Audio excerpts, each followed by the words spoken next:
Hello दोस्तों, welcome to चापड़ीज। मैं अशोक एक बार फिर आपका मेरे चैनल में स्वागत करता हूं। दोस्तों, आज की इस वीडियो में हम देखेंगे कि हिंडाल्को ये जो स्टॉक है फ्यूचर में और एशियन पेंट्स ये जो स्टॉक है फ्यूचर में, इन दोनों का टेक्निकल एनालिसिस क्या होगा कल 30 मई और आने वाले कुछ दिनों के लिए। ठीक है, तो चलिए शुरू करते हैं। तो दोस्तों, अगर अभी तक आपने मेरे चैनल को सब्सक्राइब नहीं किया है तो प्लीज़ आप अभी मेरे चैनल को सब्सक्राइब कर लें, क्योंकि मैं इसी तरह से स्टॉक और फाइनेंशियल मार्केट से रिलेटेड सारी इंफॉर्मेटिव वीडियोस रेगुलरली आप लोगों के लिए लेके आते रहता हूं। तो आप मेरी आने वाली वीडियोस को मिस ना करें, इसलिए प्लीज़ आप अभी मेरे चैनल को सब्सक्राइब कर लें। ठीक है, तो चलिए आगे बढ़ते हैं। तो दोस्तों, ये जो है अपस्टॉक्स प्रो सॉफ्टवेयर है आप लोगों को समझाने के लिए, और ये जो है हिंडाल्को का चार्ट है। तो सबसे पहले जो है हम हिंडाल्को का टेक्निकल एनालिसिस देखते हैं, इसके बाद जो है हम एशियन पेंट्स का टेक्निकल एनालिसिस देखेंगे। ठीक है, तो ये जो है हिंडाल्को का जो है फ्यूचर का चार्ट है, और फिलहाल जो है हिंडाल्को का प्राइस वो है 202.71। ठीक है, 202.71 पे जो है हिंडाल्को का प्राइस फिलहाल ट्रेड कर रहा है जून मंथ के कॉन्ट्रैक्ट का। ठीक है, तो चलिए देखते हैं। अगर हम यहां से देखें तो आप पाएंगे कि देखिए हिंडाल्को का प्राइस यहां तक नीचे आया, यहां से फिर देखिए ये कंटिन्यूअसली ऊपर की ओर गया इस लेवल तक। अब ये लेवल था आपका 200 का लेवल। ठीक है, 200 के लेवल पे जाने के बाद यहाँ पे एक छोटा सा करेक्शन आया, उसके बाद फिर वापस एक बार और कोशिश की ऊपर जाने की, मगर ठीक 200 के लेवल पे वापस रेजिस्टेंस लिया और यहाँ से देखिए कंटिन्यूअसली नीचे की ओर आया ऑलमोस्ट इसी लेवल तक। ठीक है, इसका देखिए लोअर शेडो, ये लोअर शेडो लगभग यहीं तक आया, मगर इसका कैंडल की जो क्लोजिंग थी वो यहाँ पे थी 189.73 पे, मगर जो इसका लोअर शेडो ये ऑलमोस्ट जो है 187 लेवल तक आया। उसके बाद यहाँ से देखिए ये वापस ऊपर जाने की कोशिश की यहाँ तक, उसके बाद फिर यहां से देखिए ये वापस रिजेक्ट करके नीचे की ओर आया ठीक इसी लेवल तक 187 के लेवल तक। ठीक है, तो अब आपको यहां पे दो लेवल इसके पता लग गए हैं। सबसे पहला ये वाला लेवल आपको पता लगा जहां से रेजिस्टेंस लेके ये नीचे की ओर आया था, तो ये लेवल था आपका 200 का लेवल। ठीक है, उसके बाद जब ये नीचे की ओर आया तो यहां पे सपोर्ट लिया दो बार, और ये लेवल था आपका 187 का लेवल। तो ये दोनों लेवल आपको पता लग गए कि एक यहां पे रेजिस्टेंस लेवल है और एक यहां पे सपोर्ट लेवल है। ठीक है, उसके बाद 187 के लेवल पे यहां पे सपोर्ट लिया, यहां से जब ऊपर की ओर गया तो बहुत ही अच्छे वॉल्यूम के साथ ऊपर गया, और जब यहां पे पहुंचा इस लेवल पे 200 के लेवल पे, जो कि पहले दो बार यहां पे रेजिस्टेंस के तौर पे काम कर चुका है। एक बार यहां पे इसे रेजिस्टेंस मिला था, उसके बाद सेकंड टाइम यहां पे रेजिस्टेंस मिला था जब प्राइस काफी नीचे आ गया था। तो अब जब थर्ड टाइम ये यहां पे पहुंचा 200 के लेवल पे, तो अब यहां पे जो है इसने इस लेवल को तोड़ दिया, और तोड़ के इसका प्राइस जो है ऊपर की ओर आ गया है, और फिलहाल जो है अभी ये 202.71 पे ट्रेड कर रहा है। ठीक है, तो अब आगे इसमें और क्या क्या हो सकता है इसके बारे में हम यहां पे देखते हैं।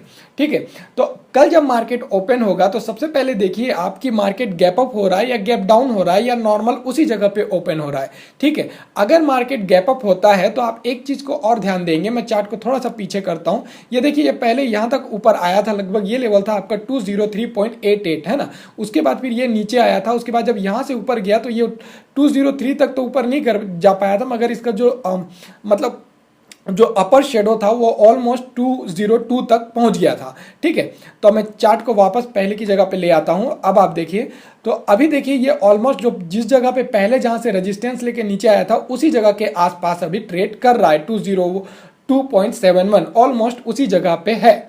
तो कल जब मार्केट खुलेगा तो आप देखिए कि क्या ये यहां पे सस्टेन कर पा रहा है या नहीं कर पा रहा है। अगर मान लीजिए कि प्राइस यहां से थोड़ा सा डाउन होता है तो आप देखिए कि ये 200 का जो लेवल है, जिस लेवल पे ये पहले यहां पे रेजिस्टेंस लिया था और यहां पे इस लेवल को तोड़ के इसके ऊपर आया है, तो अब अगर इसका प्राइस यहां से करेक्शन लेता है और नीचे आता है तो ये जो 200 का लेवल है अब ये यहां पे जो है एक स्ट्रॉन्ग सपोर्ट के तौर पे काम करने वाला है। ठीक है, और जब तक ये 200 के लेवल के ऊपर ट्रेड कर रहा है तब तक जो है ये इसके जो है अपसाइड में रहने के पूरे चांसेस हैं। ठीक है, तो आप देखिए कि कल जब अगर इसका प्राइस 200 के लेवल पे आता है तो आप यहां पे जो है एक बाय का ऑर्डर ले सकते हैं, मगर उसको लेने से पहले आप देखिए कि क्या ये 200 का लेवल मेंटेन कर रहा है या नहीं कर रहा है। मतलब प्राइस को जो है 200 के लेवल के ऊपर मेंटेन करना है, इसके नीचे नहीं आना चाहिए, क्योंकि अगर एक बार ये 200 का लेवल टूटता है और प्राइस इसके नीचे आता है और कैंडल्स की क्लोजिंग भी इसके नीचे होती है तो उस सिचुएशन में आपको एक बार और डाउनफॉल देखने को मिल सकता है और हो सकता है कि इसका प्राइस जो है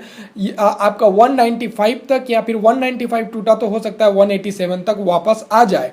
पर अगर ये 200 का लेवल मेंटेन करता है और प्राइस अगर इसके नीचे नहीं आता है तो उस सिचुएशन में जो है ये वापस अपसाइड में रहेगा और जैसे जैसे ऊपर जाएगा करेक्शन लेते हुए ये ऊपर की ओर जाएगा। ठीक है, तो ये था दोस्तों हिंडाल्को का टेक्निकल एनालिसिस कल 30 मई 2017 और आने वाले कुछ दिनों के लिए। ठीक है, तो अब इसके बाद जो है हम एशियन पेंट्स का टेक्निकल एनालिसिस देखते हैं कि एशियन पेंट में जो है क्या क्या होने के चांसेस हैं। ठीक है, तो ये मैं आप यहाँ पे जो है एशियन पेंट का चार्ट खोल रहा हूँ और ये एशियन पेंट का चार्ट ओपन हो गया है। तो एशियन पेंट का जो है कुछ दिनों पहले मैंने जो एक वीडियो डाली थी मल्टी बैगर स्टॉक में, उसमें मैंने एशियन पेंट के बारे में आपको बताया था कि एशियन पेंट जो है एक बहुत ही अच्छा स्टॉक है लॉन्ग टर्म इन्वेस्टमेंट के लिए, क्योंकि आने वाले फ्यूचर में इंडिया में जो है इंफ्रास्ट्रक्चर जो सेक्टर है इस सेक्टर में जितना वर्क हो रहा है ना, इंफ्रास्ट्रक्चर सेक्टर में जितना डेवलपमेंट हो रहा है, तो उन सारी चीज़ों को देखते हुए एशियन पेंट का जो स्टॉक है इसमें काफ़ी ज़्यादा ग्रोथ आने के चांसेस बनते हैं। ठीक है, तो चलिए अब इसका टेक्निकल एनालिसिस हम देखते हैं। तो देखिए जब ये इस लेवल पे था ऑलमोस्ट 1090 के लेवल पे, मैंने आपको बताया था कि अगर ये इस लेवल पे मेंटेन करता है तो यहाँ से इसका प्राइस और भी ज़्यादा ऊपर जा सकता है। ठीक है, तो देखिए यहाँ से इसका प्राइस ऊपर आया ये और ये ऑलमोस्ट 1150 को टच कर गया और उसके बाद अभी जो इसका क्लोजिंग हुआ है ये है 1146 पे।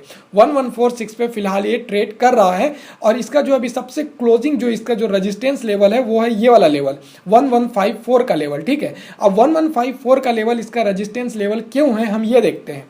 देखिए आप अगर हम यहाँ से देखें तो इस जगह तक प्राइस के जाने के बाद यहाँ ये जो लेवल था आपका ये लेवल था 1177 का लेवल और यहाँ से देखिए प्राइस नीचे की ओर आया यहाँ तक, उसके बाद ऊपर की ओर गया, ऊपर की ओर फिर इस लेवल पे पहुंचा, ये लेवल था आपका 1155 का लेवल और यहाँ से रेजिस्टेंस लेके देखिए ये कंटिन्यूसली नीचे की ओर आ गया था इस लेवल तक, फिर यहाँ पे सपोर्ट लिया 1190 के लेवल पे और 1090 के लेवल पे और यहाँ से सपोर्ट लेके ये ऊपर की ओर गया और अभी जो है 1145 के लेवल 46 के लेवल पे ट्रेड कर रहा है।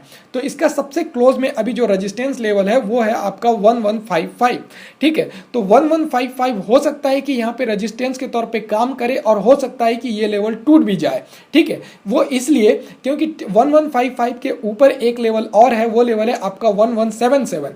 तो अगर कहीं इसका प्राइस इस लेवल को तोड़ देता है 1155 के लेवल को, तो फिर जो है ये डेफिनेटली इस लेवल तक आ जाएगा 1177 के लेवल तक। ठीक है, पर अगर ये 1155 के लेवल को नहीं तोड़ पाता है, फिर से यहाँ पे रेजिस्टेंस लेता है, जैसे कि पहले यहाँ पे रेजिस्टेंस लिया था और प्राइस नीचे आया था, ठीक इसी तरह से अगर यहाँ पे एक बार और अगर ये रेजिस्टेंस लेता है तो उस सिचुएशन में जो है एक बार और इसके प्राइस के नीचे आने के चांसेस हैं। हो सकता है कि थोड़ा सा और इसमें करेक्शन आए और करेक्शन आने के बाद फिर ये वापस ऊपर जाएगा। ठीक है, पर अगर ये 1155 का लेवल तोड़ देता है तो तोड़ने के सिचुएशन में इसके पूरे चांसेस बनते हैं कि ये एक बार और जो है 1177 के लेवल पे जाएगा और 117 के लेवल पे जाने के बाद आप देखिए कि क्या ये इस लेवल को तोड़ पा रहा है या नहीं तोड़ पा रहा है। अगर ये इस लेवल को तोड़ देता है तो उस सिचुएशन में आपको जो है एशियन पेंट में एक बहुत ही बड़ा उछाल देखने को मिल सकता है। ठीक है, तो दोस्तों ये था एशियन पेंट का टेक्निकल एनालिसिस। मैंने आपको यहाँ पे दो लेवल बताया जिन दोनों लेवल को आपको ध्यान में रखना है। सबसे पहला लेवल 1155 का लेवल जो कि अभी सबसे क्लोज रेजिस्टेंस लेवल है एशियन पेंट के लिए। ये लेवल अगर टूटता है तो उस सिचुएशन में आपको जो है 1177 का लेवल देखने को मिलेगा और अगर 1177 का लेवल टूटता है तो आपको जो है एशियन पेंट में एक बहुत ही बड़ा उछाल देखने को मिल सकता है। ठीक है, और इसके साथ एक चीज और आपको ध्यान में रखनी है कि अगर ये 1155 का लेवल नहीं टूटता है, यहाँ पे फिर से अगर ये अटकता है, यहाँ रेजिस्टेंस लेता है, तो आपको जो है एक छोटा सा यहाँ पे एक और करेक्शन देखने को मिल सकता है। ठीक है, तो दोस्तों ये था एशियन पेंट का टेक्निकल एनालिसिस। ठीक है, तो दोस्तों इस वीडियो में मैंने आपको जो है हिंडाल्को और एशियन पेंट इन दोनों स्टॉक का टेक्निकल एनालिसिस बताया जो जून मंथ का कॉन्ट्रैक्ट है फ्यूचर में उसके लिए। तो इस टेक्निकल एनालिसिस के आधार पर आप अपनी ट्रेडिंग स्ट्रेटजी बनाइए इन दोनों स्टॉक में एशियन पेंट और हिंडाल्को, और उसके बाद जो है आप जो है इस स्टॉक में अपने पोजीशंस को प्लेस कीजिए। ठीक है, तो ओके दोस्तों ये था हिंडाल्को और एशियन पेंट का टेक्निकल एनालिसिस। अगर ये वीडियो आप लोगों को अच्छी लगी तो आप इसे लाइक करें, इसे अपने फेलो ट्रेडर्स के साथ जरूर शेयर करें और नीचे कमेंट बॉक्स में अपने सुझाव या डाउट लिखना ना भूलें, ताकि मैं ये जान सकूं कि आपको कहां पे कंफ्यूजन हो रहा है। ठीक है, और इसके साथ साथ अगर अभी तक आपने मेरे चैनल को सब्सक्राइब नहीं किया है तो प्लीज सब्सक्राइब कर लें, क्योंकि मैं रेगुलरली आप लोगों के लिए स्टॉक और फाइनेंशियल मार्केट से रिलेटेड सारी इंफॉर्मेटिव वीडियोस लेके आते रहता हूं। तो आप मेरी आने वाली वीडियोस को मिस ना करें, इसलिए प्लीज सब्सक्राइब कर लें।